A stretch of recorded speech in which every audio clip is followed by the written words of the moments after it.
Welcome back to my channel unique kids. അപ്പോൾ ഇന്ന് ഞാൻ വന്നിരിക്കുന്നത് ഒരു ബേക്കിംഗ് ക്ലാസ്സുമായിട്ടാണ്. മിനിഞ്ഞാന്ന് ഞാൻ കമ്മ്യൂണിറ്റി ടാബിൽ ഒരു പോസ്റ്റ് ഇട്ടിട്ടുണ്ടായിരുന്നു, ആർക്കെങ്കിലും ഇങ്ങനെ ബേക്കിംഗ് ക്ലാസ്സിന് ഇൻട്രസ്റ്റ് ഉണ്ടോ എന്ന് വെച്ചിട്ട്. അതിൽ ഭൂരിഭാഗം ആൾക്കാരും ഇൻട്രസ്റ്റ് ഉണ്ട് എന്നാണ് പറഞ്ഞത്. അപ്പോൾ ഇന്ന് തൊട്ട് നമ്മൾ നമ്മുടെ ബേക്കിംഗ് ക്ലാസ് സ്റ്റാർട്ട് ചെയ്യുവാണ്. അപ്പോൾ ബേക്കിങ്ങിൽ ബിഗിനേഴ്സ് ആയിട്ടുള്ളവർക്കും അഡ്വാൻസ്ഡ് ആയിട്ടുള്ളവർക്കും ഒക്കെ യൂസ്ഫുൾ ആയിട്ടുള്ള ടിപ്സും കാര്യങ്ങളൊക്കെയാണ് ഈ ഒരു ബേക്കിംഗ് ക്ലാസ്സിലൂടെ ഷെയർ ചെയ്യാൻ വേണ്ടിയിട്ട് ഞാൻ വിചാരിക്കുന്നത്. അപ്പോൾ അതിൻ്റെ തുടക്കമായിട്ട് നമ്മൾ ആദ്യം തന്നെ ഉണ്ടാക്കാൻ വേണ്ടിയിട്ട് പോകുന്നത് ഒരു ചോക്ലേറ്റ് സ്പഞ്ചാണ്. നമുക്ക് കേക്കിന് എല്ലാത്തിനും ആവശ്യം ബേസ് ആയിട്ടുള്ള ഒരു സാധനമാണ് ഈ ഒരു സ്പഞ്ച്. അപ്പോൾ നമ്മൾ ആദ്യം തന്നെ ചോക്ലേറ്റ് സ്പഞ്ചാണ് ഉണ്ടാക്കുന്നത്.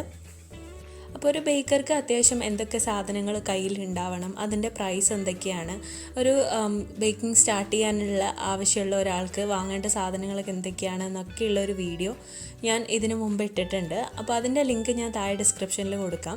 അപ്പോൾ അതും കൂടെ കണ്ടിട്ട് ഈ ഒരു ക്ലാസ്സിലോട്ട് വരുവാന്നുണ്ടെങ്കിൽ നിങ്ങൾക്ക് കുറച്ചും കൂടെ ഒരു ഐഡിയ കിട്ടാൻ ചാൻസ് ഉണ്ട്. അപ്പോൾ അത് കണ്ടിട്ടില്ലാത്തവരൊന്ന് പോയി കാണാം. അപ്പോൾ നമുക്ക് വീഡിയോയിലേക്ക് കിടക്കാം. അതിനു മുമ്പ് നിങ്ങൾ ആദ്യമായിട്ടാണ് ഈ ചാനൽ കാണുന്നതെന്നുണ്ടെങ്കിൽ വീഡിയോ ഇഷ്ടപ്പെടുകയെന്നുണ്ടെങ്കിൽ സബ്സ്ക്രൈബ് ചെയ്യാം. അപ്പോൾ നമുക്ക് ആദ്യം തന്നെ ഈ ഒരു കേക്കിന് ആവശ്യമായിട്ടുള്ളത് ബട്ടർ മിൽക്കാണ്. അപ്പോൾ അതിനായിട്ട് ഞാനിവിടെ എടുത്തിരിക്കുന്നത് 1/2 കപ്പ് പാലാണ്. ഫ്രിഡ്ജിൽ നിന്ന് ഡയറക്റ്റ് എടുത്തിട്ടുള്ള പാലാണ്. ചൂടുള്ള പാൽ ഇതിൽ ഉപയോഗിക്കരുത്.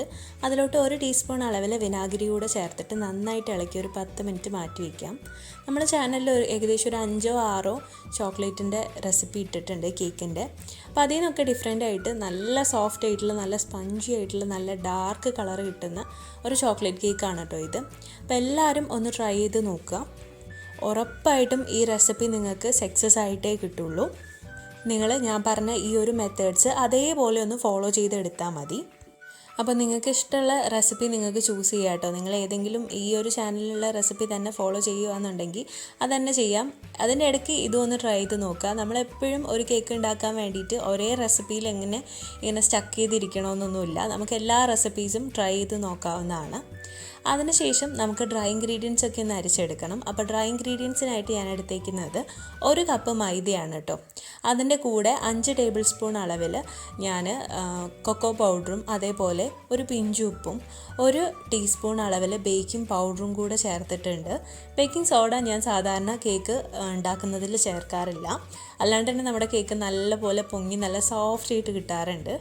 അപ്പോൾ ഞാൻ സാധാരണ ഇടുന്ന റെസിപ്പീസിലൊക്കെ കോൺഫ്ലോർ ഇടാറുണ്ട്. അപ്പോൾ ഇത് കോൺഫ്ലോർ ഇല്ലാത്ത ഒരു റെസിപ്പിയാണ് കേട്ടോ. കോൺഫ്ലോർ ഇല്ലാണ്ടെയും നമുക്ക് പെർഫെക്റ്റ് ആയിട്ടുള്ള സ്പഞ്ച് റെഡിയാക്കാൻ വേണ്ടിയിട്ട് പറ്റും. ഇനി നമുക്ക് നല്ല ഡ്രൈ ആയിട്ടുള്ള ഒരു ബൗൾ എടുക്കണം.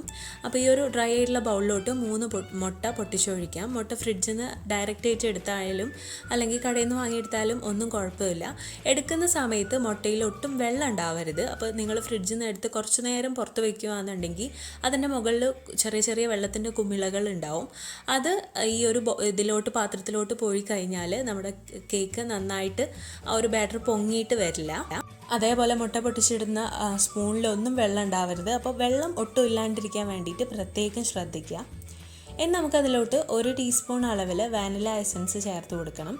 നമ്മൾ ഈ ഒരു സമയത്ത് തന്നെ വാനില എസൻസ് ചേർത്ത് കൊടുത്തു കഴിഞ്ഞാൽ ഒട്ടും മുട്ടയുടെ സ്മെല്ല് നമ്മുടെ കേക്കിൽ ഉണ്ടാവില്ല കേട്ടോ.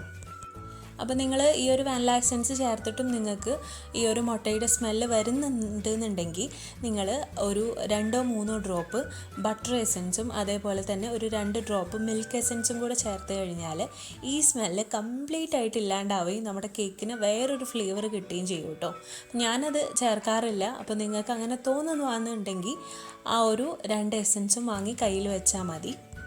ഇനി നമുക്കതിലോട്ട് ഷുഗർ ചേർത്ത് കൊടുക്കണം. ഞാനിവിടെ പൊടിക്കാത്ത പഞ്ചസാരയാണ് എടുത്തിട്ടുള്ളത്. അപ്പോൾ ഞാൻ ഇതേപോലെ കേക്കിലിടുന്ന പോലെ വളരെ കുറച്ചായിട്ട് ചേർത്തിട്ട് നമുക്കിത് നന്നായിട്ട് ബീറ്റ് ചെയ്തെടുക്കണം. അപ്പോൾ നിങ്ങളുടെ കയ്യിൽ ബീറ്ററില്ല, വിസ്കാണ് ഉള്ളതെന്നുണ്ടെങ്കിൽ പൊടിച്ച പഞ്ചസാര 1 കപ്പ് എടുത്തിട്ട് ഈ ഒരു റെസിപ്പി ഇതേപോലെ ചെയ്തെടുത്താലും മതി. വിസ്ക് എടുത്ത് ചെയ്യുന്ന സമയത്ത് കുറച്ചധികം നമ്മൾ ഈ ഒരു ഇത് ബീറ്റ് ചെയ്യാൻ ഒരുപാട് സമയം എടുക്കുന്നേ ഉള്ളൂ. അപ്പോൾ നമ്മളൊരു 1/2 കപ്പ് അളവിൽ പഞ്ചസാര ഇട്ടപ്പോഴേക്കും അത്യാവശ്യം നന്നായിട്ട് അത് പൊങ്ങി വന്നിട്ടുണ്ട്. ഇനി നമ്മൾ ബാക്കി പഞ്ചസാര കൂടി ഇടുന്ന സമയത്തേക്ക് അത് നല്ല ഡബിളായിട്ട് നല്ലൊരു വൈറ്റ് കളറിൽ ഉള്ള ഒരു ബാറ്ററായിട്ട് നമുക്ക് കിട്ടും. എഗ്ഗ് നന്നായിട്ട് ബീറ്റ് ചെയ്തതിന് ശേഷം നമ്മൾ എന്തിലാണോ ബേക്ക് ചെയ്യുന്നത് ആ ഒരു പാത്രം പ്രീഹീറ്റ് ചെയ്യാൻ വേണ്ടിയിട്ട് വെക്കാം. ഞാനിവിടെ ഇതേപോലെ ഒരു ബിരിയാണി പോട്ടാണ് എടുത്തിട്ടുള്ളത്. അപ്പോൾ അതിൻ്റെ ആ ഒരു ഹോൾസ് എന്തെങ്കിലും ഒരു പേപ്പറോ അല്ലെങ്കിൽ എന്തെങ്കിലും ഒരു തുണിയോ വെച്ചിട്ട് അടച്ചിട്ട് വേണം കേട്ടോ അത് പ്രീഹീറ്റ് ചെയ്യാൻ വേണ്ടി വെക്കാൻ വേണ്ടിയിട്ട്. ഓവനിലാണെന്നുണ്ടെങ്കിൽ 180 ഡിഗ്രിയിൽ 10 മിനിറ്റ് പ്രീഹീറ്റ് ചെയ്താൽ മതി. ഇതിപ്പോൾ നമ്മൾ നന്നായിട്ട് ബീറ്റ് ചെയ്തിട്ടുള്ള എഗ്ഗിൻ്റെ മാത്രം ബാറ്ററാണ് കേട്ടോ. നമുക്കിതിലോട്ട് ഒരു 4 ടേബിൾ സ്പൂൺ അളവിൽ ഓയിൽ ചേർത്ത് കൊടുക്കാം. സൺഫ്ലവർ ഓയിലാണ് ചേർക്കുന്നത്. സൺഫ്ലവർ ഓയിൽ ചേർക്കുന്ന സമയത്ത് നമ്മുടെ കേക്ക് നല്ല സോഫ്റ്റ് ആവും. അതിലുള്ള ഡ്രൈ ഇൻഗ്രീഡിയൻസിൻ്റെ ഒക്കെ ആ ഒരു ഹാർഡ്നെസ് കുറയ്ക്കാൻ വേണ്ടിയിട്ടാണ് നമ്മൾ സൺഫ്ലവർ ഓയിൽ ചേർക്കുന്നത്. അപ്പോൾ നമ്മൾ സൺഫ്ലവർ ഓയിൽ ചേർക്കാണ്ട് ചെയ്ത് കഴിഞ്ഞാൽ ഒരുപാട് ക്രംസ് ഉണ്ടാവും നമ്മുടെ ഈ ഒരു കേക്കിന്. അപ്പോൾ ഒരുപാട് ക്രംസ് കൂടിക്കഴിഞ്ഞാൽ നമുക്ക് ഐസിങ് ചെയ്യാൻ നല്ല ബുദ്ധിമുട്ടായിരിക്കും.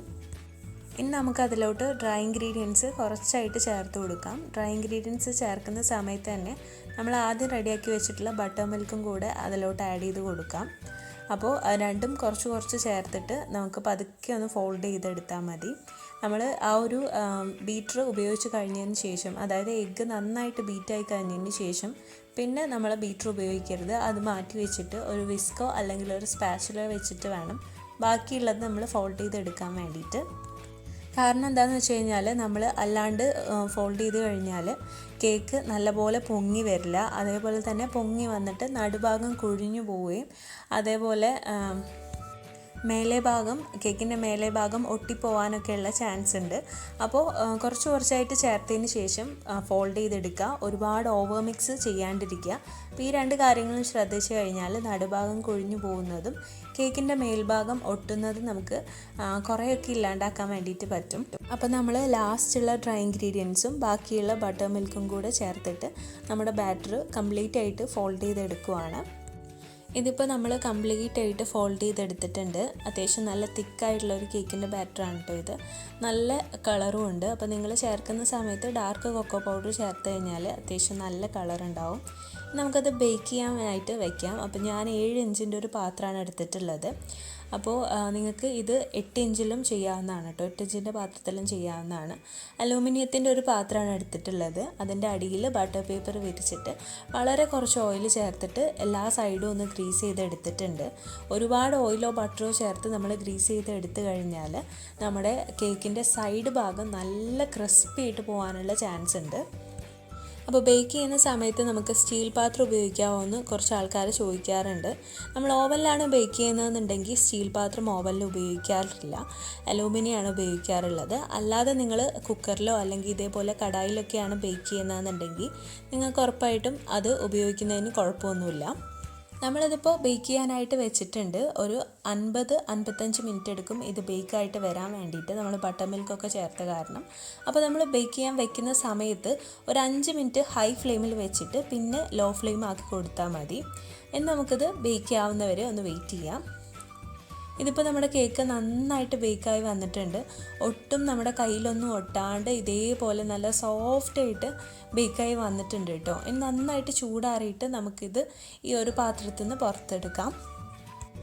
നല്ല സോഫ്റ്റ് ആയിട്ടുള്ള അതേപോലെ തന്നെ നല്ല ഡാർക്ക് ചോക്ലേറ്റിൻ്റെ കളറുള്ള അടിപൊളി സ്പഞ്ച് കേക്കാണ് കേട്ടോ ഇത്. എല്ലാവരും ഒന്ന് ട്രൈ ചെയ്ത് നോക്കുക. ട്രൈ ചെയ്ത് നോക്കിയിട്ട് ഫീഡ്ബാക്ക് എന്നെ അറിയിക്കുക. പിന്നെ നിങ്ങൾക്ക് ഈ വീഡിയോ ഇഷ്ടമായി എന്നുണ്ടെങ്കിൽ ലൈക്ക് ചെയ്യുക, കമൻറ്റ് ചെയ്യുക, ഫ്രണ്ട്സ് ആൻഡ് ഫാമിലിക്കൊക്കെ ഇതൊന്ന് ഷെയർ ചെയ്ത് കൊടുക്കുക.